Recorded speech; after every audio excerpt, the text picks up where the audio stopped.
अस्सलाम वालेकुम वरहमतुल्लाहि वबरकातुहू।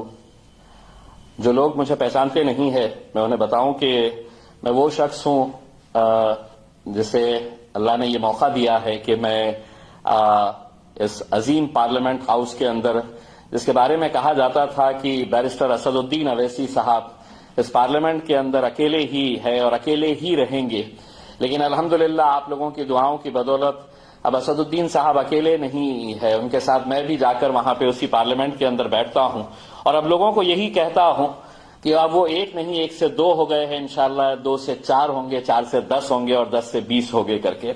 इंशाल्लाह आप लोगों की अगर दुआएं रही तो ये काफिला और आगे बढ़ता रहेगा। हमारी अपनी खुद की एक ख्वाहिश थी कि हम आपके पर्सनली आपके इलाके के अंदर आए, आपसे रूबरू हो, आपके साथ में बैठे और आपके सामने बैठकर आपसे बात करे और आपको ये बताए कि ये इलेक्शन जो है महज एक इलेक्शन नहीं है जो कोई हारेगा और कोई जीतेगा। ये एक इलेक्शन ऐसा है जो इस मुल्क किस दिशा में जाएगा और खास तौर से हमारा वजूद क्या रहेगा इस मुल्क के अंदर, इसके बारे में ये फैसला होने वाला इलेक्शन है।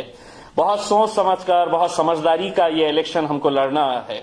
बहुत सारे लोग ये कहते हैं कि हम क्यों इलेक्शन लड़ रहे हैं, अगर हम इलेक्शन लड़ेंगे नहीं तो हम जीतेंगे कैसे।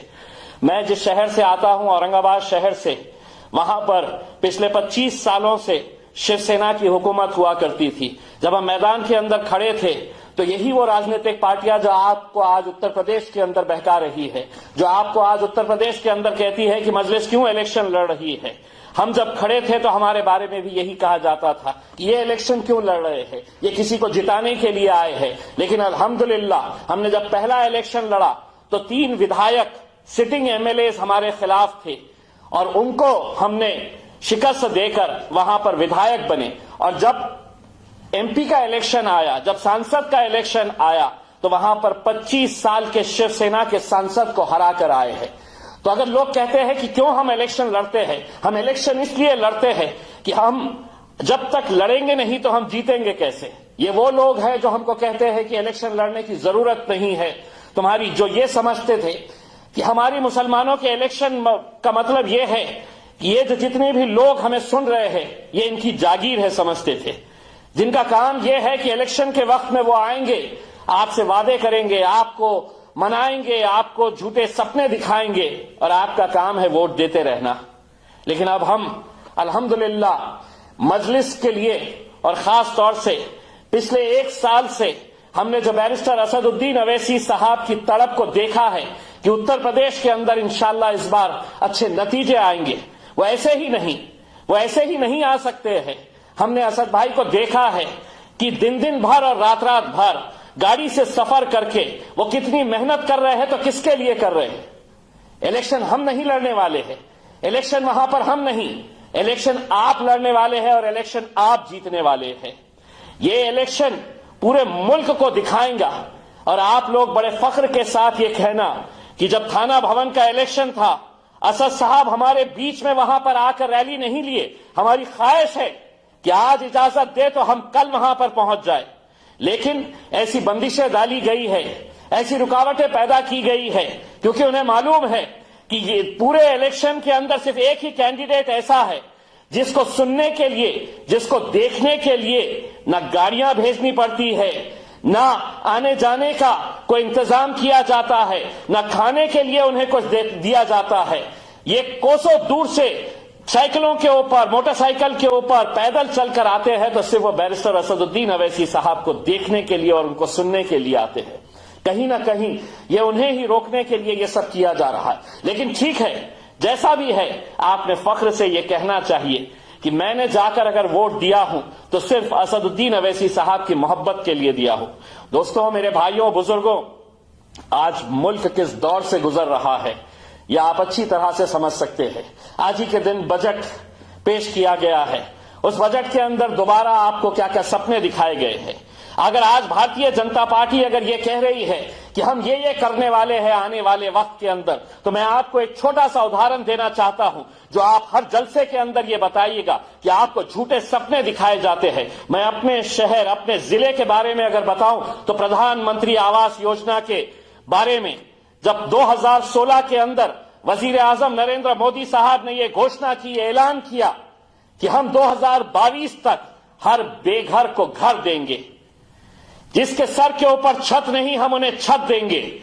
करोड़ों रुपए मेरे और आपके पैसों से पूरे मुल्क के अंदर होर्डिंग्स लगाए गए, बड़े बड़े होर्डिंग्स लगाए गए, बड़े बड़े नेशनल अखबारों के अंदर फुल पेज के एडवर्टाइजमेंट दिए गए हैं कि प्रधानमंत्री आवास योजना। मैंने 8 दिन पहले अपने जिले का जब मायना किया, जब रिव्यू किया कितने गरीबों को घर मिले हैं, तो सुनिए आंकड़ा और बताइए जाकर हर लोगों के बीच में कि 52,000 लोग ये सपना देखते रहे 2016 से, सभी ने आवेदन किया, एप्लीकेशन दिए, क्वालिफाई हो गए कि हमें अब घर मिलने वाला है। 2022 को यह स्कीम जब खत्म होने के लिए आ रही है और जब उसका रिव्यू किया गया तो महज एक जिले के अंदर 22,000 लोग उम्मीद लगाए बैठे थे, क्वालिफाई हो गए थे, लेकिन दिया कितनों को? तो महज 350 लोगों को दिया गया है। मैं अपने औरंगाबाद जिले की बात कर रहा हूं। कहां 52,000 लोग जो दिन और रात गरीब लोग ये सपना देख रहे थे कि मुझे मेरे छत मिलने वाली है, मुझे जो वादा किया गया था वजीर आजम ने कि हर बेघर को घर देंगे, 52,000 और कहां 350। तो ऐसे ही सपने बार बार दिखाए जा रहे हैं। ऐसी बहुत सारी बातें हैं जो हम आपके बीच में आकर बताना चाहते हैं, हम आपको हकीकत से आगाह कराना चाहते हैं। लेकिन भूल जाइए दोस्तों, ये इलेक्शन ऐसा है कि आपको अलग अलग राजनीतिक पार्टी आएंगे, अलग अलग राजनीतिक पार्टी आकर आपको ये समझाएंगे, ये बताएंगे कि क्यों हमने अपना वोट बांटना चाहिए। अगर वो आपको ये बताएंगे तो उनको ये कहना, हां मेरा वोट पिछले कई सालों से बढ़ता आया है, मुझे यही बताया गया है कि मेरा वोट कभी इसके पास चले जाएगा, कभी उसके पास चले जाएगा। लेकिन ये एक वक्त ऐसा है, ये एक वक्त ऐसा है कि तुम्हारे गले के अंदर किसी का भी मफलर हो, झंडा किसी का भी पकड़े हो, इंशाअल्लाह इलेक्शन के दिन जब तुम जाओगे और उस बटन को दबाओगे तो कुदरती तौर के ऊपर तुम्हारा हाथ खुद ब खुद उस पतंग की निशानी के ऊपर जाना चाहिए। और थाना भवन के हमारे जो उम्मीदवार है इकराम कुरैशी साहब, उनको भारी अक्सरियत से कामयाब करना है। थाना भवन के बहुत सारे नौजवान बुजुर्ग, हमारी माएं और बहनें